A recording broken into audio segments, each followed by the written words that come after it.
Welcome to the Deep Dive. This is the place where we take some really complex source material and just drill down until we hit pure knowledge. And today, we are immersing ourselves in a truly singular piece of work.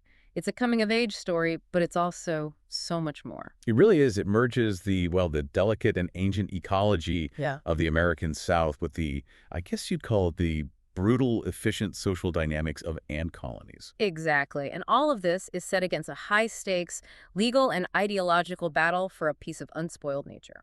We are talking about the world of Raff Semmes and his, decade-long struggle to save the Nokobee tract in Alabama. Right. And this material, it really forces you to look beyond simple environmentalism. It pulls from a narrative that's part scientific textbook Part aristocratic Southern history. and part philosophical thriller. It's a wild combination. So our mission today is to kind of extract the surprising and maybe even uncomfortable connections here.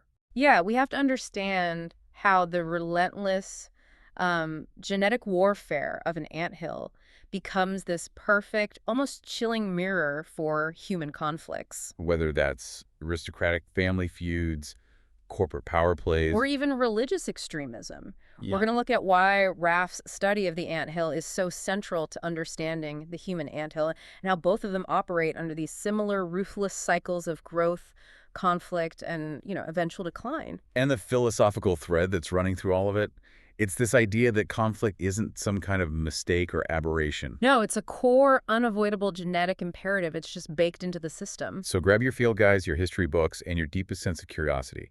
We're plunging headfirst into what we're calling the Anthill Chronicles. Let's do it. All right, let's start with the setting itself, Nokobee. This is Raff's whole world, his refuge, and it's the centerpiece of the entire conflict. It absolutely is. So when we talk about this specific region, the Gulf Coastal Plain, what are we actually looking at? We're dealing with a strip of pristine hardwood brush and, maybe most importantly, the longleaf pine savanna. Okay, and what's fascinating here right away is that the sources highlight this huge gap between the common perception of the land and the reality of it. Yes.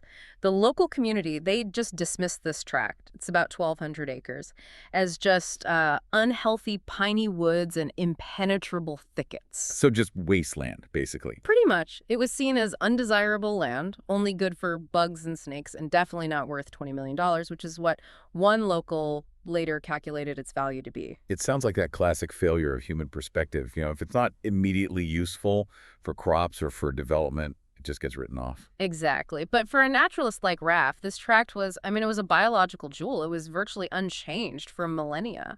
And you mentioned the longleaf pine savanna. Why is that so critical? Well, this is an ecosystem that is defined by fire. Historically, it would burn every few years from lightning strikes. And that fire prevents hardwood species from taking over, and it actually encourages the growth of all this specialized ground cover.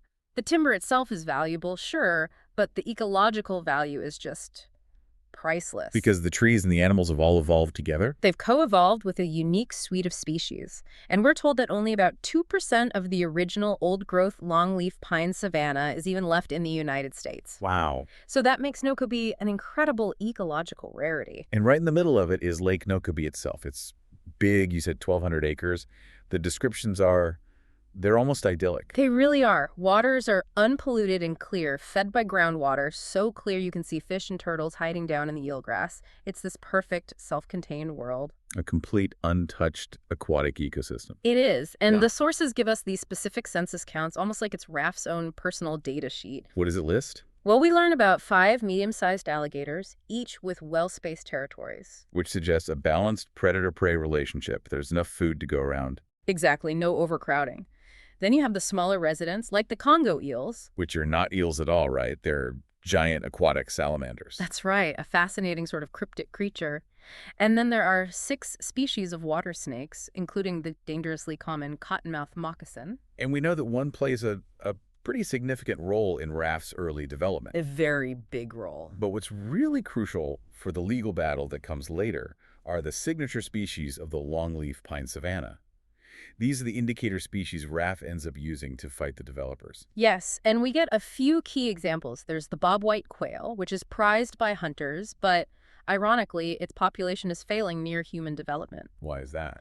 Because its protected predators, things like coyotes and hawks, actually thrive near people. They adapt well, so more predators, fewer quail. I see. And then there are the gopher tortoises. Ah, the gopher tortoises. These are so much more than just reptiles. They are, for all intents and purposes, ecosystem engineers. Okay, so the sources describe their burrows as being these miniature ecosystems, all on their own. Let's unpack that. What makes a gopher tortoise burrow so important? This is where the ecological depth really comes through in the text. A gopher tortoise digs this deep, stable tunnel, sometimes 40 feet long. 40 feet. 40 feet. And that tunnel provides a uniform temperature and humidity no matter what the weather is doing above ground. It's a haven. So it becomes a refuge for other animals. For an entire community of creatures. The sources mention indigo snakes, gopher frogs, and these incredibly specialized insects that can only survive in that specific environment. And there's even a unique type of ant, if I remember correctly. Yes, exactly. A specialized kind of ant often found only in these unique microclimates, and it feeds exclusively on subterranean spider eggs and other little invertebrates found inside the burrow system. So the tortoise isn't just a neighbor to these creatures. It's a necessary host for an entire food web. If the tortoises go, the unique ants go, the indigo snakes go, the whole foundation just collapses. And that detail really highlights why Raff sees the land not as, a pile of timber to be sold, Right. but as this dense, irreplaceable web of life. Precisely. And that understanding comes from how he learned about the world. Raff's development is so unique because he never left what the sources call the bug period. Right. Most kids have that. It's the temporary phase of curiosity. But for Raff, it just kept going. It expanded into this all-around fascination with nature. And it wasn't just about reading books. That's the key. That's the key. This transition is so important because it speaks to how knowledge became, physically ingrained in him. His mentor, his uncle Fred Norville, understood that Raff's method was what he called kinesthetic learning. Kinesthetic learning. So learning through doing. Learning through movement, through action, engaging all the senses, channeling instinct. It's a learning style that's hardwired into humans from thousands of years of prehistory. It's this philosophy that to truly master something, you have to experience it fully with, real risk and consequence. Yes.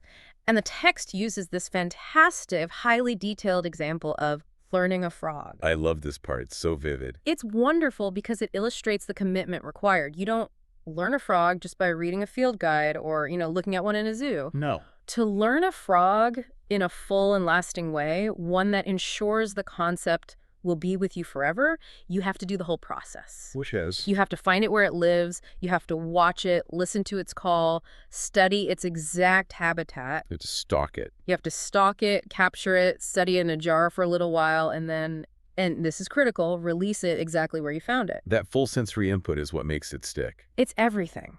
And this intense, intimate relationship with nature taught Raff a pretty hard truth very early on. That the woods were beautiful, but they were not, as the source puts it, a real-life Disney World. He learned the fundamental rule of natural selection. Animals die in nature, and some die in order for others to live. He was witnessing real survival. The red-shouldered hawk carrying a dead field mouse. The water snake eating a frog. It was a place of perpetual survival and death. And that reality, it really informed his perspective later on. It contrasts so sharply with the sort of sentimental environmentalism he eventually rejects. And this philosophy of learning through experience, it led directly to a moment of deeply frightening, near-fatal peril that he kept completely secret from his parents. The cottonmouth moccasin incident. A key moment of self-mastery for him. Absolutely formative. He was totally focused on catching a frog when he stumbled upon the snake. And the text describes it as monstrous in size. Monstrous. With its scales fitted together like armor plating.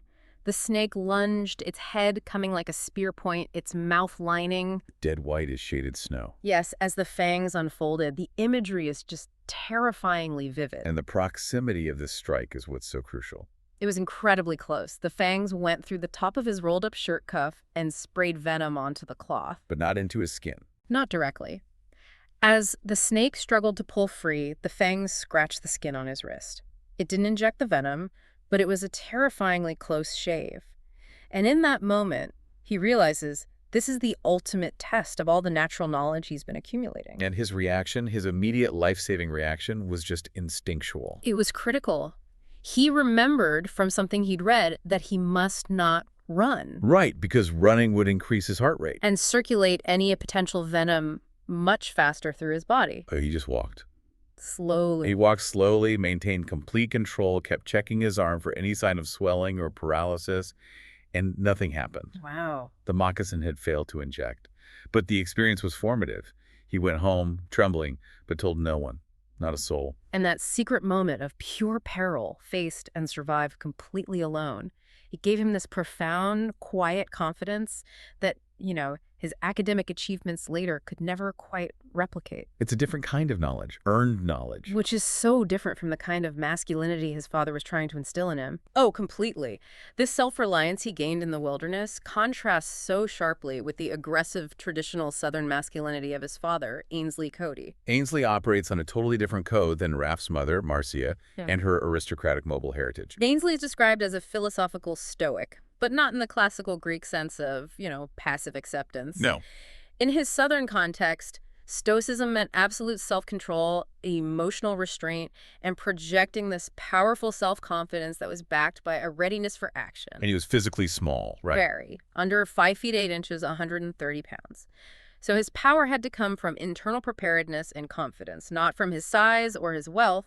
He didn't rely on money. He relied on his equalizers. The tools of preparedness. A long jackknife that he was obsessed with sharpening, a .22 pistol always close by in his car, And an illegal blackjack. and an illegal blackjack, a piece of leather filled with lead that he could just produce like a magician. These items defined his masculinity. A man ready for any threat, large or small, because he was always armed and always capable. So his education of Raff, naturally, centered on that same preparedness, marksmanship. And he tied that physical skill directly back to Southern heritage and the Civil War. This is such a critical piece of the cultural context. Ainsley saw hunting not just as a sport, but as a foundational rite of passage. It was linked to the bonding of adult males and their historical prowess. And he explicitly tells Raff that because their forefathers needed to be so deadly efficient in the woods, That skill just transferred seamlessly to the battlefield. he connects it directly to the Confederacy. Oh, absolutely. He says that Confederates, including Cody's, were able to pick off Union infantry at places like Shiloh because they were just inherently better, more accurate shots. That's quite a claim. It is. The quote is, "Our boys have always been the best shots. They've always been the best soldiers in America, too." It's this ideological justification for their regional superiority, and it's rooted in lethality and self-reliance. He even brings up these historical Southern shooting contests to prove this lethal accuracy. Right, like snuffing the candle and bark the squirrel. Take a what are those? They are benchmarks of almost unbelievable skill. Snuffing the candle meant clipping the wick of a candle at 50 yards so precisely that the flame went out. But the candle itself was fine. The stub remained intact so the flame could be relit. Wow. And barking the squirrel. Even more amazing in a way, it was considered more ethical. You shoot the tree bark beneath the squirrel to stun it with the concussions. So you get the animal without wasting meat or destroying the hide. Precisely. These weren't just games, they were training regimes for combat-level accuracy. And all this instruction culminates when Raff turns 13, and he receives the model 1938 Red Ryder lever-action air rifle. Yes. And this gift is an immediate flashpoint for the conflict between Ainsley and Marcia. Marcia's horrified. Instantly, she sees this as a descent into the primitive. She worries Ainsley is deliberately turning Raff into a savage. Undermining all her efforts to lift him into the polished, safe world of the Semmes aristocracy. She wants a son who excels in the courtroom, not the swamp. But for Raff, holding that rifle was a psychological lightning strike. It was a primordial surge of unfamiliar emotion. It represented immediate, unearned power, a kind of control he had never experienced by just, catching frogs or identifying birds. It's the power of dominion. The ability to instantly inflict a final, absolute change on the world around him. He took this deep pleasure in the routine of aiming and firing, finding control in the lethal efficiency of the weapon. And this leads directly to his dark, secret experiments in savagery at Nokobee. Yes, he moves past shooting at targets. He starts secretly hunting and killing, graduating from lizards and small snakes to birds. And the sources describe him finding a tiny golden yellow bird perched on a low branch. Taking careful aim at its head and executing it with a single quiet pop. Chilling. That act of cold, calculated, secret, slaughter-inflicting absolute power over the natural world he supposedly loved, it is the perfect narrative bridge to the ant colonies. Where ruthlessness isn't a choice. It's a genetic code. That moment of savage, absolute dominion Raff felt with the Red Rider gives us the perfect context to dive into the ultimate metaphor of the sources, the ant colony. It really does. The text sets up ants as the first of three worlds, ants, nature, and humans, and notes that their cycles are fundamentally similar, ruled by the same unforgiving laws. This comparison is the foundation of the entire book's philosophy. Ant colonies, like human ones, are in perpetual conflict. War is not an occasional political choice for them. It's a genetic imperative of most. They grow, they struggle, they triumph, and they inevitably die. The text even suggests that if you study the history of ants, you really understand the history of men. Homer might have written equally of ants and men. That's the one. It's the ultimate expression of the grow or die philosophy, but it's applied at this micro level of instinct and genetics, predating human civilization by millions of years. So the basis of their civilization is what's called the superorganism. Yes. This is a concept where the individual ant essentially ceases to exist as a singular entity. The colony functions as a single body, a single brain. Because they live most of their lives in absolute darkness underground. Right, so they can't communicate with sight or sound in any meaningful way. Which means their entire existence is driven by chemical sensation, smell and taste. Precisely. They think only in taste and smell. Their collective intelligence, the superorganism, is the result of what's called pheromonal chatter, this flood of volatile organic compounds that create a vast chemical crosstalk. And these chemical messages are complex. They're not just simple signals. No, they're capable of suggesting, begging, and commanding the actions of the workers. It's like the hormones and neurotransmitters inside a single human body, all operating seamlessly and without conscious individual thought. So if the colony functions as one mind, this chemical language must be the defining factor in their tribal identity, their sovereignty. It is absolute. The colony odor is their signature, a unique bouquet that's created partly by the queen's secretions, and it's absorbed into the waxy cuticle of every single member. It's their flag. It is. This pheromonal cocktail is the essence of us. So when two ants meet, they instantly process the smell. If it's the same, the message is immediate and conclusive.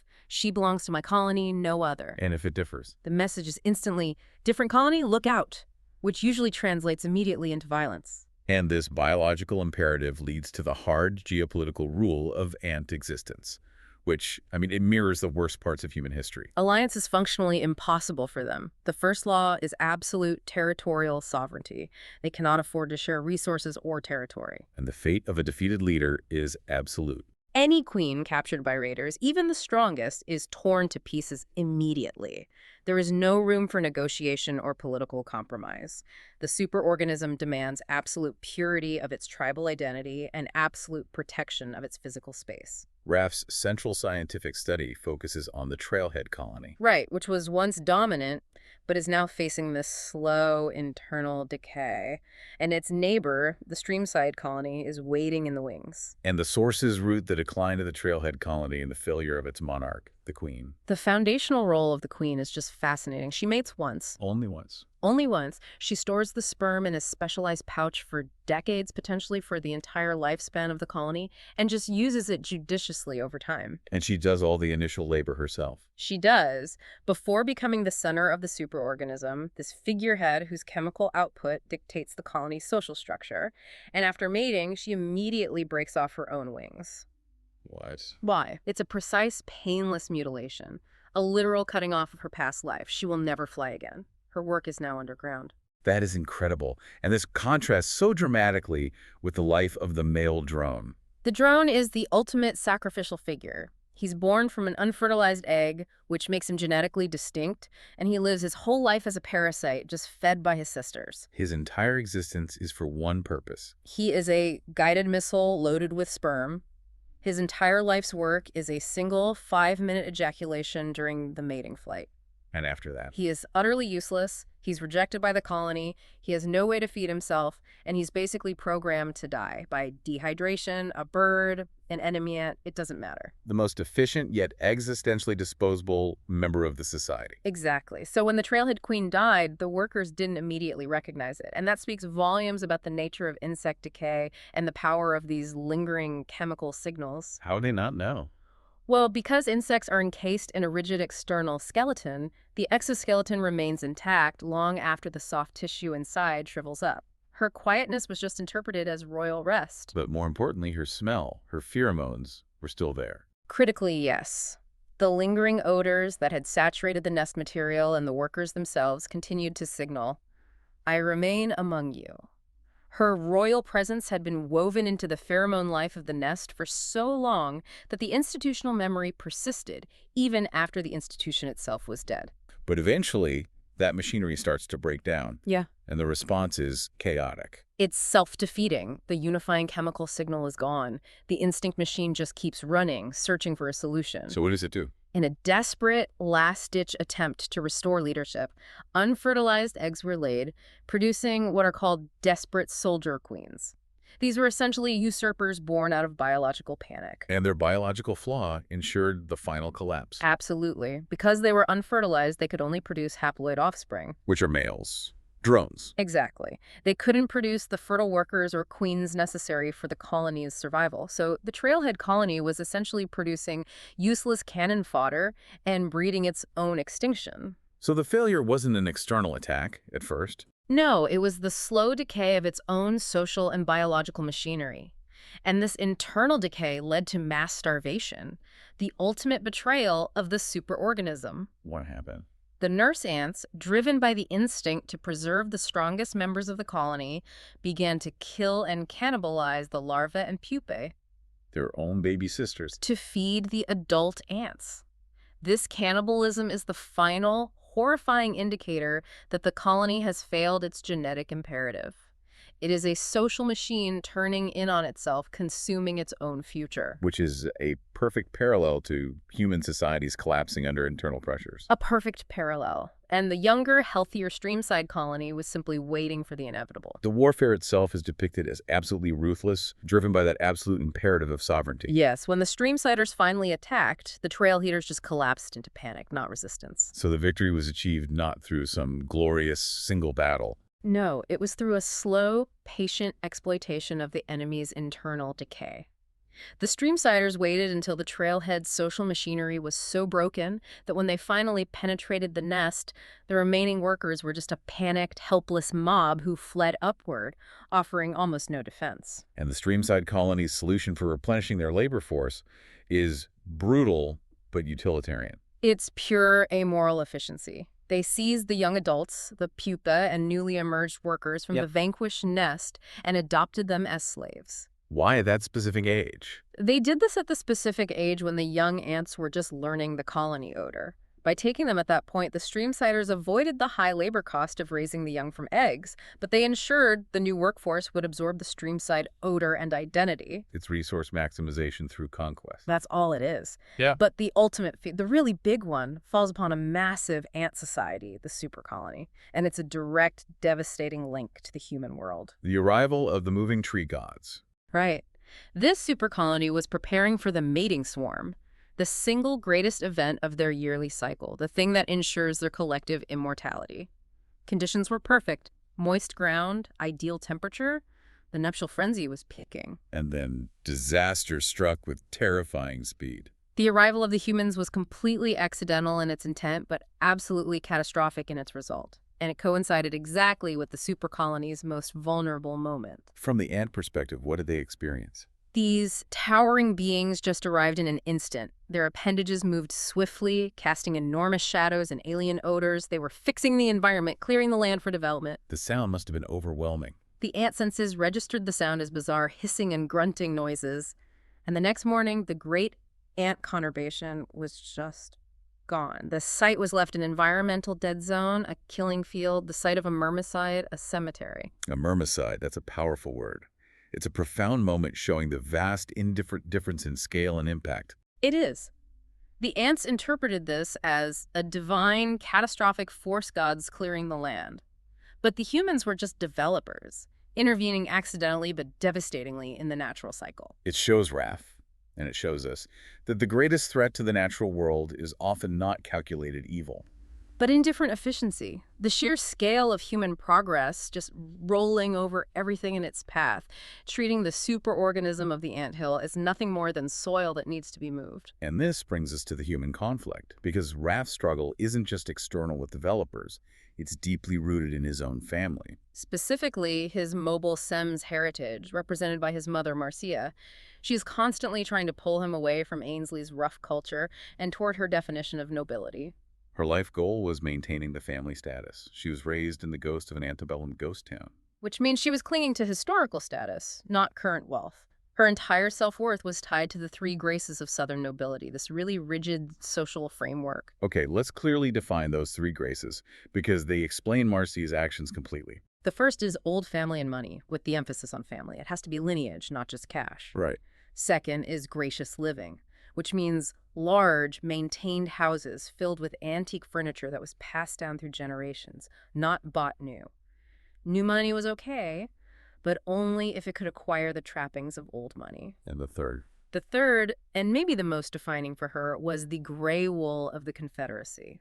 Forebears were better remembered if they had been officers. The rank determined the historical weight of the lineage. So her ambition for Raff was immense, and Ainsley's culture of violence and self-reliance was completely incompatible with her vision of a refined, successful Semmes heir. And this is where Cyrus Semmes, Marcia's brother, comes in as the patriarchal influence. He's the power player. He is. Cyrus is a powerful mobile investor and a decorated Vietnam veteran recognized by his Bronze Star ribbon. He is the epitome of the modernized conservative Southern success, still rooted in the three graces, but with significant current financial and political power. And Cyrus acts as the orchestrator of Raff's future, making sure his nephew remains a worthy heir to the Semmes line. He essentially brokered Marcia's marriage to Ainsley.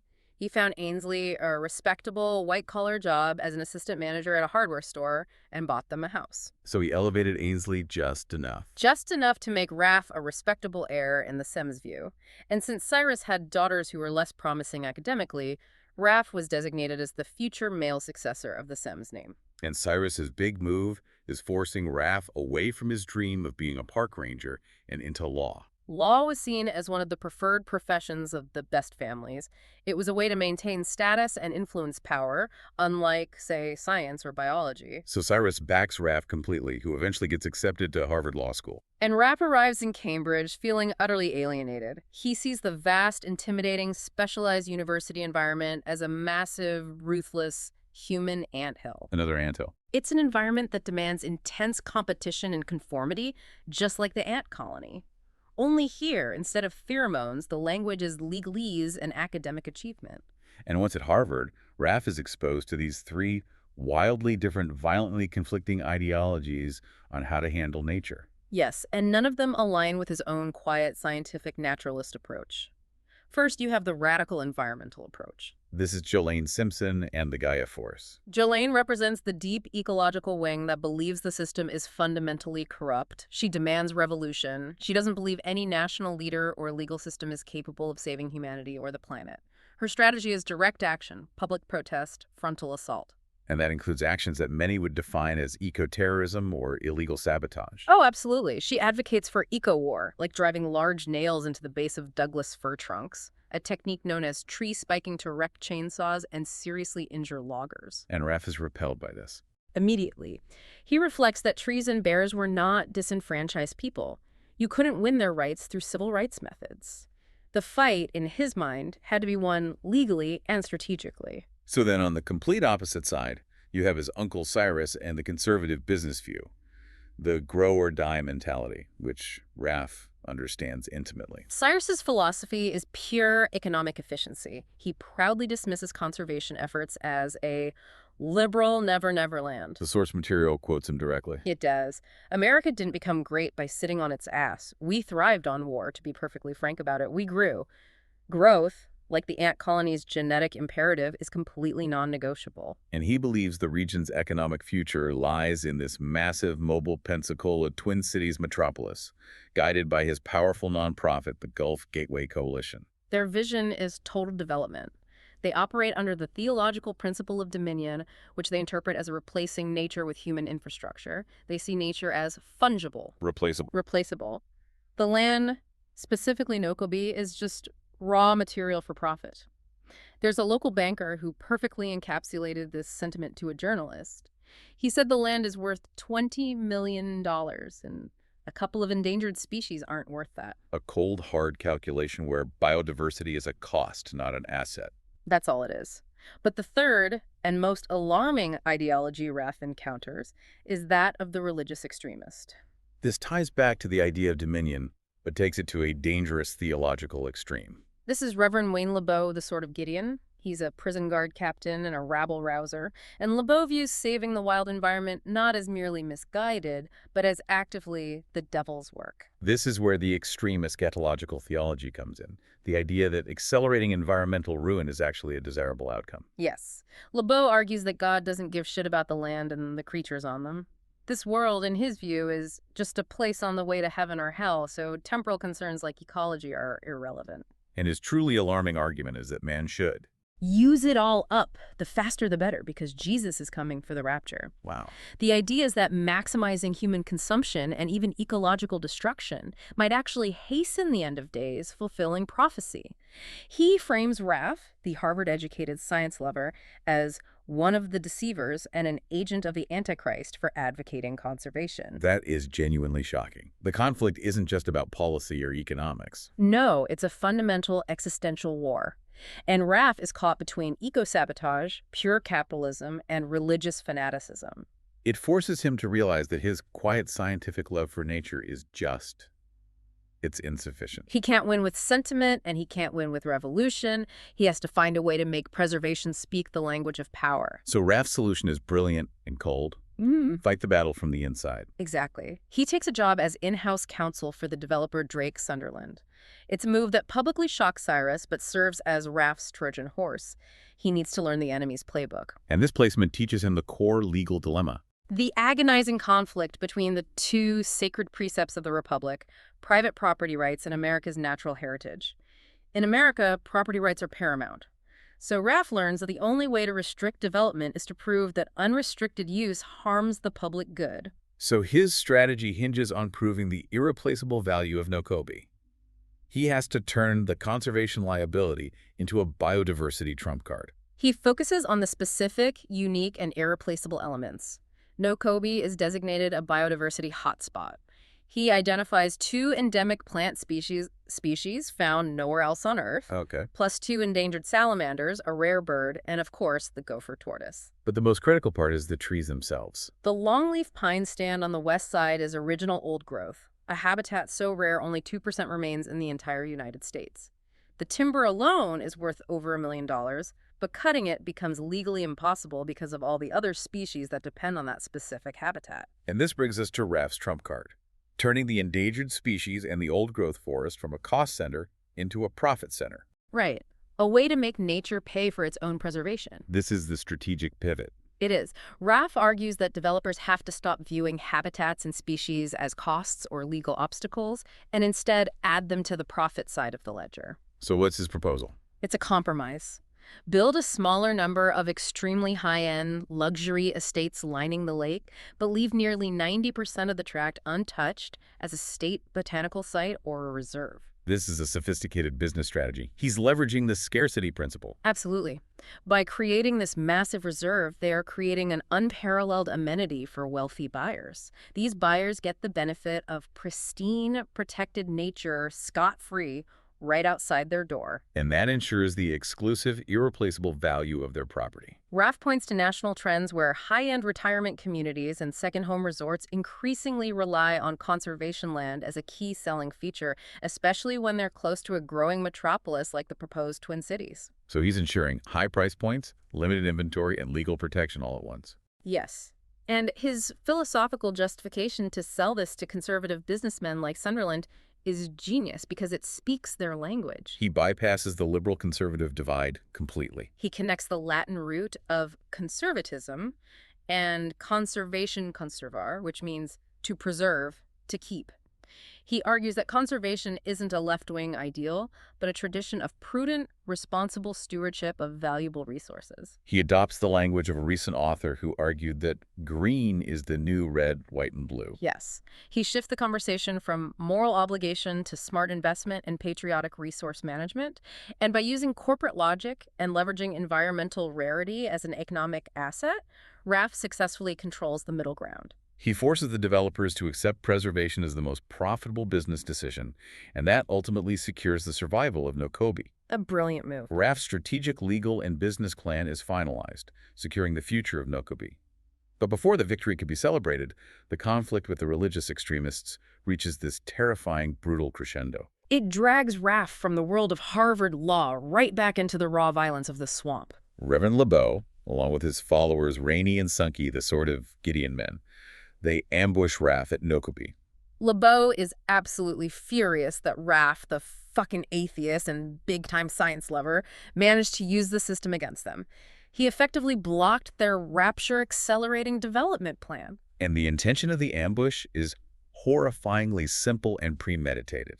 LeBeau tells Raff they are heading to the Nokobee River, and Raff instantly deduces their plan. They're going to kill me and throw me in the river, make me just disappear. Right. And when Raff tries to stall by asking to relieve himself, LeBeau orders Sunky to shoot him if he moves, and that's when he reveals their cover story. They plan to falsely claim they are state police chasing a fugitive who resisted arrest. It's cold, but Raff manages a desperate break. He runs deep into the swamp, leveraging all those years of kinesthetic learning and self-reliance to find his only last-ditch hope, Frogman.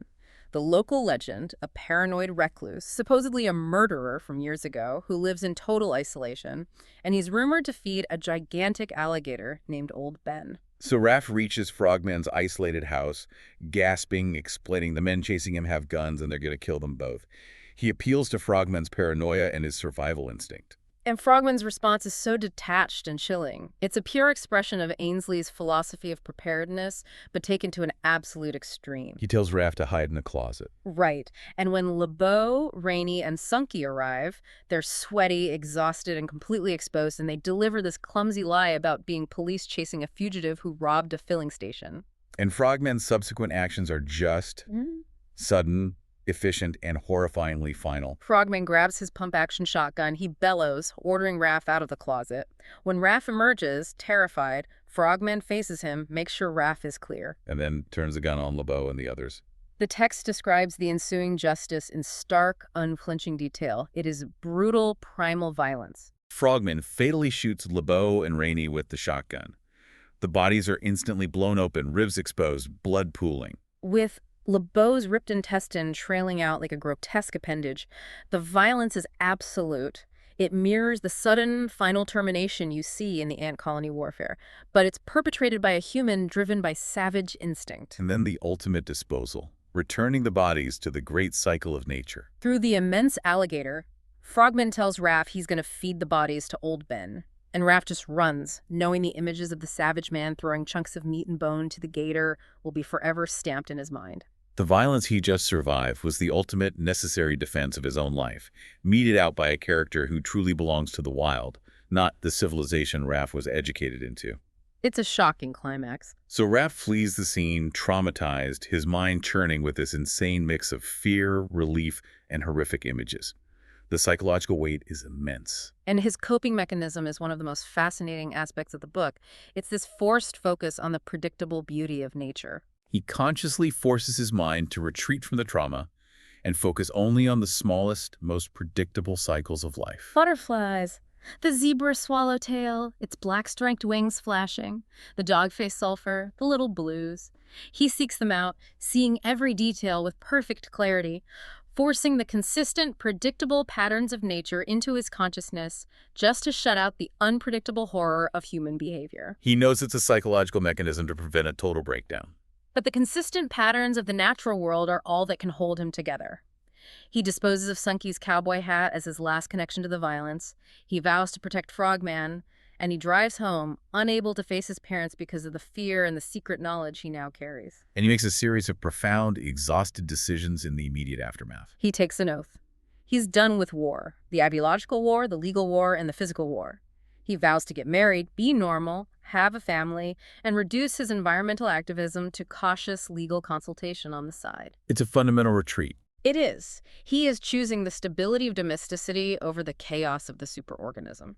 And despite the horrific violence, the Nokobee plan is confirmed and finalized. Nearly 90% of the tract is saved. It's a massive strategic victory achieved through intellectual compromise, not radical action. So his commitment shifts to a quieter, institutional kind of influence. He becomes the scoutmaster for Boy Scout Troop 43, holding meetings at the First Methodist Church, advising boys, and leading field trips back to the newly saved Nokobee tract. He chooses gentle mentorship over the high-stakes political and legal battleground. He's influencing the next generation, but he is fundamentally stepping away from the front lines. He is. And his final reverie on Nokobee finds comfort in those small, timeless cycles of the natural world that contrast so sharply with the recent human barbarity. He finds solace in watching the midges dancing above a stream. Their brief performance perfectly timed for safety, too late for bats, too early for dragonflies. Spiders retreat into their burrows. He's content to watch the soaring hawks, indifferent to one another, tracing predictable patterns in the sky. And he concludes that he had returned to see this small world that managed to hold together perfectly while human forces raged around it. He has accepted the chaos of the human anthill and deliberately chosen the equilibrium of the ecosystem. So the story of Raff and the battle for Nokobee, it provides this truly dense synthesis of sociology, ecology, and human nature. It really does. And the profound lesson, I think, is that the ultimate victory required him to abandon both sentiment and radicalism, and instead argue for preservation using the cold, hard logic of corporate growth and financial efficiency. The parallel drawn between the ant colony's perpetual genetically mandated war and the human societal conflict, whether it's ideological, familial, or physical, that's the core insight of the story. I agree. The text suggests that peace is inherently temporary, but survival requires sophisticated adaptation. Raff succeeded only when he aligned conservation through that principle of conservare with the economic imperative that Cyrus championed. He turned biodiversity into a profitable amenity. And that success came at an immense personal cost. He achieved his goal by controlling the middle ground, but his strategic victory was completely overshadowed by that horrific, primal violence meted out by frogmen. He survived the human anthill, but only by retreating into the predictable comfort of the natural world. So the question for us, having delved into the deep ecology, the aristocratic history, the violent instinct, and the strategic compromise, is this. Was Raff's ability to secure the Nokobee Reserve using corporate logic and legal consultation the ultimate, necessary victory for environmentalism, a model for success in a capitalist world? Or did the sheer unforgettable violence of the moving tree gods and the savage man force him into a profound psychological retreat from the necessary hard battles that still lie ahead? Did he secure a lasting institutional change, or did he simply win a small sanctuary while deciding he no longer had the stomach for the endless, inevitable war of the human anthill? That is the deep dive for you to consider.